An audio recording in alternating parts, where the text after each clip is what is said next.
আমার পেটে এখন 3 মাসের বাচ্চা মুন্না খানের। এখন মুন্না খান অস্বীকার করতেছে। কেন? বেডে যাওয়ার সময় মনে ছিল না? বেডে যাওয়ার সময় তো মুন্না খান বলেছিল আমি একটা ছেলে বাচ্চা চাই। এদিকে আমিও নাম রাখছিলাম, আমি যারা, জায়ান আর জারাব, নাকি এরকমের কিছু নাম। তো সে সময় মনে ছিল না? আর আমি বলছিলাম আমার মা হওয়ার আর কোনো ক্ষমতা নাই। কিভাবে আমার 3 মাসের বাচ্চা পেটে আমি নিজেই বুঝি না।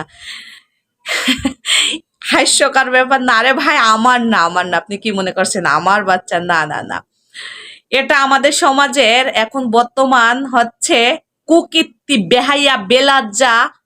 কি আর বলবো, সমাজে কিছু নারীরা আছে। তো যাই হোক, আমাদের ভদ্রতা, নম্রতা ফাইট করা একটা মেয়ে, সেটা হচ্ছে বর্ষা চৌধুরী। তো আমাকে ইনবক্সে এত এত পরিমাণ মেসেজ আসতেছে, ভাইরে ভাই আমি কোনটা থেকে কোনটা ভিডিও করব আমি নিজে বুঝতেছি না।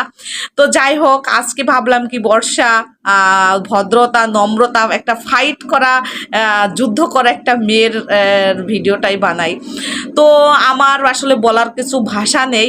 আমি মনে করি যে আমি তো জানি যে ওইখানে আমার হাত দিলে হাতটা পুড়ে যাবে। একবার আমার ফুটছে, আমি জানতেছি। তবে সেইখানে আমি আবার কেন হাত দেব?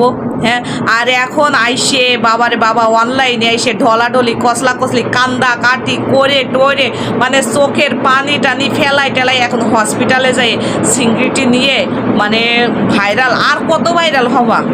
ভাইরাল হতে হতে হতে হতে উপরে ঢাকার নিচেই খুললেই তো দেশ। আর কত ভাইরাল হবা?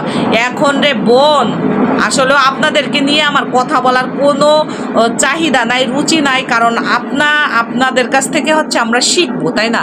তা আপনাদের কাছ থেকে আমরা এখন কি শিখবো? আমি মানে নিজের কাছেই নিজে। তো আমরা যদি ভিডিও বানাই, তো এখানে কিছু আছে